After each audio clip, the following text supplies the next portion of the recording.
Hey guys, welcome back to True to Beat. My name is Salvis, my brother Dacha. I'm Dacha. This is your first time joining us. This is Welcome. my brother Sava. Yes, if you're returning, also welcome back. Yes. Welcome back. Let's Let's jump right in. Yes. Yesterday we had a riddle. Yesterday's riddle. There are two English words that are each 5 letters long that if you write them out and then you flip them like this, they make the same word. And we were asking, what are those 2 words? And we got a couple answers. That's right. So, we got a correct answer from Lacey, who said swims. So we're gonna demonstrate here because this is a little bit of a confusing riddle. So, And just to be clear, that was one of the words that we were thinking of. that is a correct Yes, answer. That so was a correct congratulations, answer. Lacey. So, if you write the word swims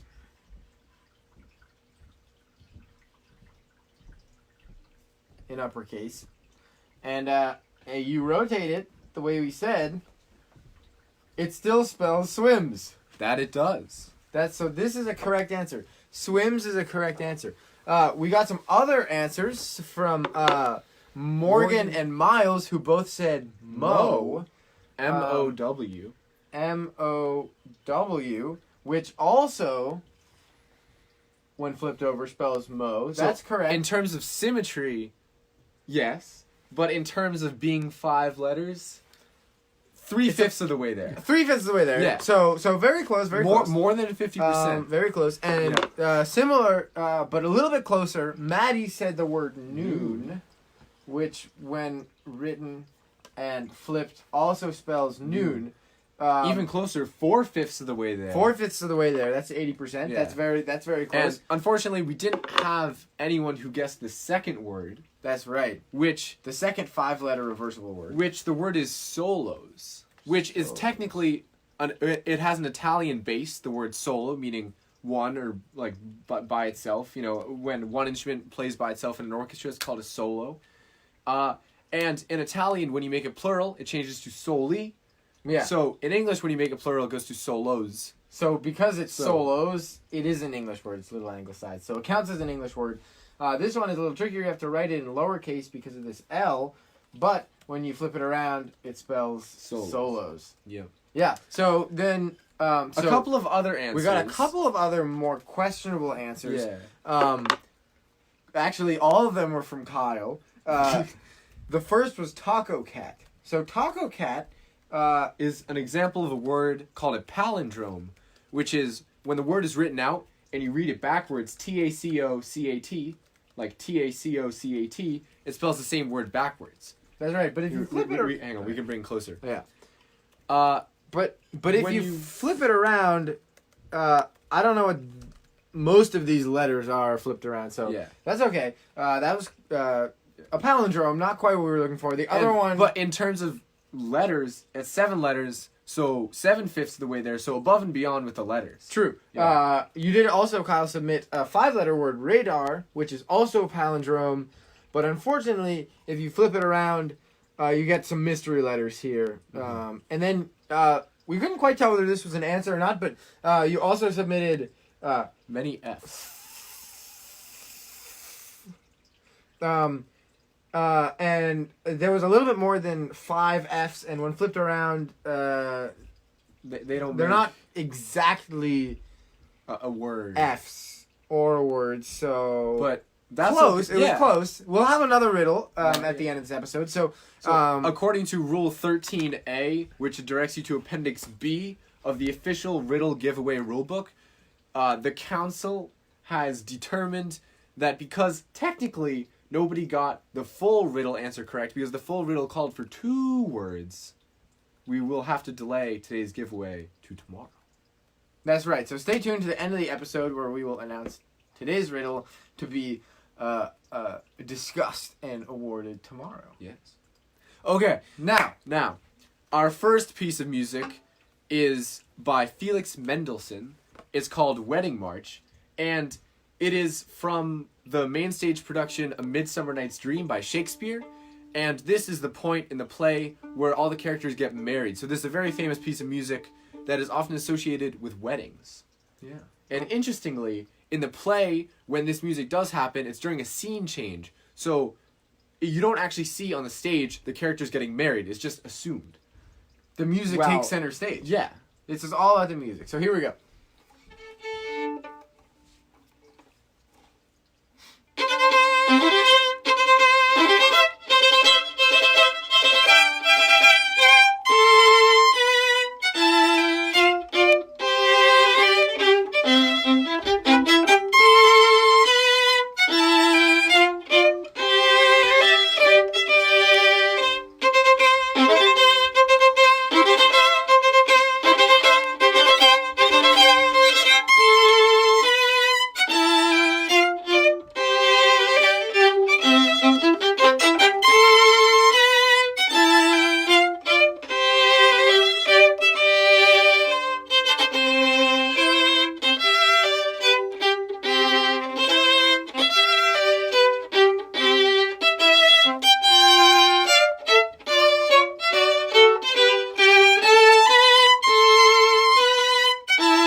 All Yeah. right. Yeah. The wedding march. Mhm. Okay.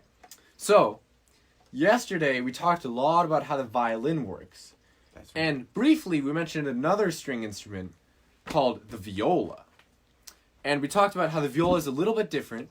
And so today, we're going to include the viola in some of our repertoire.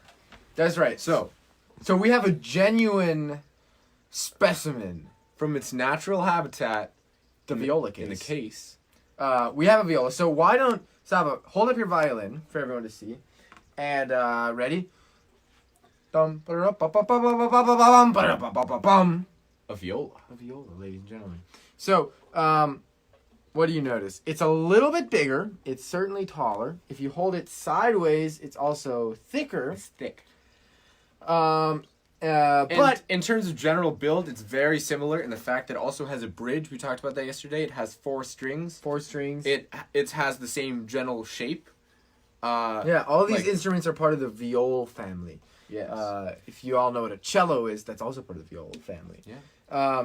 So we talked yesterday about string thickness and string length and how that affects the pitch. Mhm. So if you look closely, if you measure the distance, the length of the string that actually vibrates, so from here to the bridge, you'll notice that It's longer it's on the longer viola. on the viola. So that might lead you to suspect that The it's viola making makes a a deeper a deeper sound.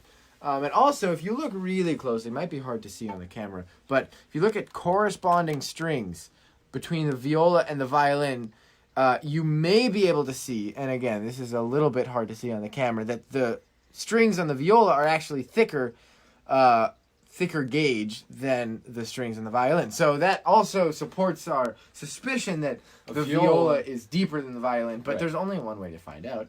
So let's play give it a some shot. play some Okay. strings on the violin. So going from the highest string to the lowest string on the violin, it sounds like this. And on the viola.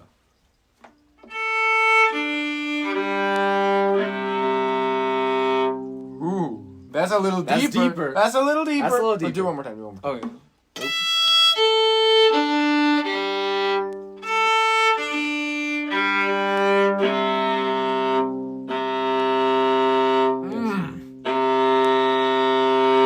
So you would That's notice pretty some nice. overlap in the strings. That's right. There's a little bit of overlap in the range, right? There's. Ooh. And then the viola just goes deeper while the violin goes higher. That's right. So we're gonna play We're gonna play a song called Danny Boy, a classic. which is a classic Irish tune. And first we're gonna play it with two violins, and then we're gonna play it with violin and viola, and see how that affects the tone or the sound. That's rather. right. And So- we won't say anything in between the two editions because we don't want to distract anyone. Listen very, very closely to how it sounds with two violins versus with one violin and viola. Yeah. So here we go.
Interesting. Very cool. Interesting. Very cool. I mean, of course, everybody knows a violin is the best instrument. Of course. But viola sounds pretty cool. And It even does. when they're playing the same note, the viola sounds a little bit richer. richer and deeper and Uh-huh. juicier and greasier. Darker. All these great things. We could just keep listing adjectives. But We're gonna move on to the Yes, next that we will. segment. We may bring the viola back one of these days. We'll have to see. We'll have to see. But the viola, ladies and gentlemen, give it up for the viola. yeah. Very cool. All right. So now what time is it? It's time for one of my favorite segments. It's joke time. It's joke time. It's joke time. But before joke time, we want to take a quick second on a serious note and say these are some very tough times for a lot of people and for a lot of families. Nobody has seen anything like this before. Every day there's a new development, and most of the time it's not exactly the best and brightest news. Nobody knows even what to expect. It's hard to prepare. These are really tough times for a lot of people. And there's a lot that we can all do to help each other out. And we want to just be super clear that by telling these jokes and having a good time in these episodes, we're not trying to make light of this situation. It is very serious. We all need to take it seriously for our own safety, for everyone else's safety, and ultimately everyone's happiness. Mm-hmm. So our goal in telling funny jokes is to, be happy and spread a little joy, but it's not... is nothing to take away from the seriousness of the situation. So it's important that we all realize how critical it is to keep ourselves and keep each other safe in such tough times. But on that note, it's joke time! It's joke time. It's joke time. It's joke time. So, what building in New York has the most stories? The most stories. The new World Trade Center. Actually, that's not true. The public library. Oh, the public library. Lots and lots of stories. You know what we should do? We should have a laugh track. We'll work on that. Yeah, we'll work on that. Yeah. Let's see. How do we know that the ocean is friendly? Because it's home to so many animals and it helps so many organisms thrive. I don't know why. No. Oh. Because it waves. That's a good laugh track. Yeah. It just sounds like two people laughing and clapping in the background. But I mean, we'll work on it. We'll work on it. Yeah. We'll get maybe some surround sound. Who knows? Ooh. Okay. How? What do you get when you cross the Atlantic Ocean with the Titanic? Unlucky. Close. Halfway. Ah. That's a bit of a dark joke. On a lighter note, how does the moon cut his hair? With scissors.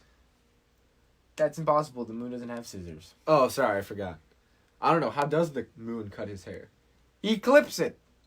Oh, eclipse it. We really got to work on that. Yeah, laugh the track. studio audience. Yeah. Yeah. It's time to engage our brains. That's a little right. bit. That's Yeah. right. The moment you've all been waiting for. The riddle. The riddle of the day. And again, we will be accepting standard correct answers and witty answers. The winner of the witty answer category will win an Chris Thurber Frisbee. Yes. yeah. Yeah. Get excited. Whoever gives the most clever, witty, funny response that isn't the traditionally correct answer will be the new proud owner of the Chris Thurber Frisbee. Yeah. That. Yeah. Anyway, today's riddle. I wish I had one of these. Yeah. I mean, yeah. No, you don't. But you do. Yeah, you do. Yeah. Kids love the Frisbees. Yeah. Yeah, that's Okay. Okay. The day before yesterday, I was 21 years old. And next year, I will be 24 years old. When is my birthday, and what day is it right now? Say that one more time. And I must clarify, when I say what day is it right now, I know right now it's the 27th? It's the 27th today. Yeah. That It is. March 27th. So don't answer the 27th. Unless you think that's the correct answer. In this riddle. Yeah, in the at riddle. What time? On what day does this riddle take place? Say it one Yes, more time. okay. And if you missed it, this is probably the hardest riddle so far. So definitely, as soon as this episode is over, we'll post it on the Facebook page. You can go and rewatch this segment to make sure you got the riddle, because this is a tricky one. Pay very close attention. The day before yesterday, I was 21 years old. And next year, I will be 24 years old. When is my birthday, and what day is it right now in the riddle? Let's see what you come up with. I have no idea. Yeah, Yeah. absolutely. All right. So I have a feeling there could be some really awesome, witty answers to this one. Oh, yeah? Yeah. Let's keep them all rated G, but there are some good And- ones out there. Yeah. That. Yeah. Yeah. Yeah. Now what? Yeah. So Now- Stuart Delaney from Australia says that it's the 28th of March there. So Oh. Well, yes. Yeah, that it is. We're talking about of course, in this riddle, we needed to specify that we go by Greenwich Mean Time. Yeah. So, As opposed to Greenwich nice time. yeah, we're going by Greenwich Mean Time. Mean time. Today Yeah. is the 27th over here and the 28th in Australia. But that does not affect the next piece we're going to play. At all. At all. At actually. all. This piece Yeah. was written before the day before yesterday. It was written a long time before the day before yesterday. And according In to the fact- script, I'm supposed to introduce it. So, Sure. Sala, yeah. No, go ahead. So- I'll listen. This is the Hallelujah chorus from Handel's Messiah. So this is a very famous piece. I'm sure you will recognize it right away. Mhm. Legend has it, in the London premiere of this piece, King George II he was sitting there. He was listening. And now this is legend. I wasn't there. Were you there? You said the London premiere? Yeah, I think I missed it. Yeah. I had I had a gig in New York that day. So yeah, no. So No, you neither one of us was here. We're here. What? we were not there. Ourselves were not at the place when that event happened. But in legend. in the year 1000 and we weren't there. So, however, according to legend, King George II was so moved by this performance that he stood up in reverence. So, and it's now still tradition that When this piece is when played, this piece is played, performed. the audience stands up. So we're already standing, so we're all set. Oh, we got clarification that it Yeah. was 1743. 1743 So, was the London premiere of this piece, as I said. Yeah, obviously. So I wasn't alive then. I don't think. Yeah, I just remember. Time flies when you're having fun, so I don't exactly remember. But I don't think I was alive then. yeah. But Anyway, here here we we go. play it. Yes.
Look at that. All right. We're already standing. Ah, yeah. Cool. All right. Now it's time for the safety PSA. The safest part of the show. That's how. Probably. Yeah. Well, it all depends on what Sal was about to tell us. Well, I'm about to. I have some very exciting news. I got a letter back from the patent office, and unfortunately they're closed right now. So I don't know what happens to the pocket Yeah, sink. closed until further notice. Yeah. So we'll keep you posted on the pocket sink. The pocket sink.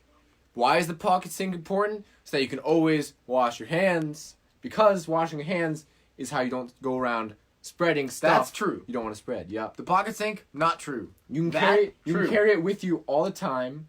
You can whip it out after you touch a surface, and you're like, I'm about to wash my hands in front of all of you, and I'm going to show off my pocket sink. Why? Because it's such a good invention. We'll believe it when I see it. But But unfortunately, okay. I'm Sanitizer not is seeing also it. very important. Sanitize your hands after you touch your face. Don't touch your face though. That was confusing. Don't touch your face or anything else. But if you do, use hand sanitizer. that's better. That's Yeah. better. With, of course, the exception of necessary hygiene, like brushing your teeth, putting in contact lenses, Everyone brush your teeth. spreading Brush your teeth. creams and lotions on your face, whatever you do in the morning and at nighttime. But please don't try not to touch your face. That's right. That's and if right. you're a little bit confused that Salva now suddenly looks 15 years younger, that's because he tried a new gravity-defying age lifting cream, which did require touching his face. Uh-huh. But What can I say? of course, he washed his hands before and after very well. Yeah. So. The next piece Yeah. is a classic on the show. You can sing it when you're washing your hands. You can sing it when you're feeling happy. Or while you're applying your face cream. Uh-huh. Twinkle, twinkle, little star. But be careful not to get the face cream in your mouth while you're singing. Yes. Otherwise, that would be mouth cream. That's tricky. Also known as toothpaste. Twinkle, twinkle. But different. Yeah. This again to sacrifice.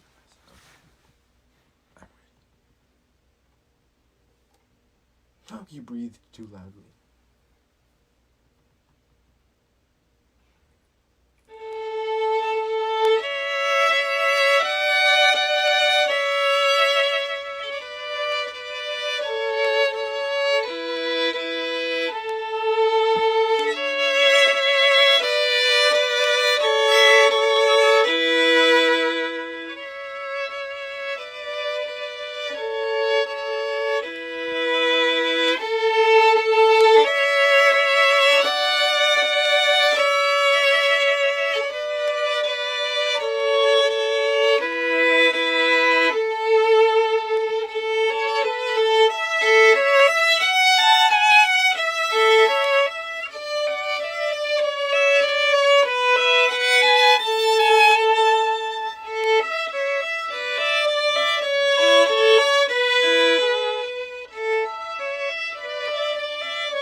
All right, everyone have a great day.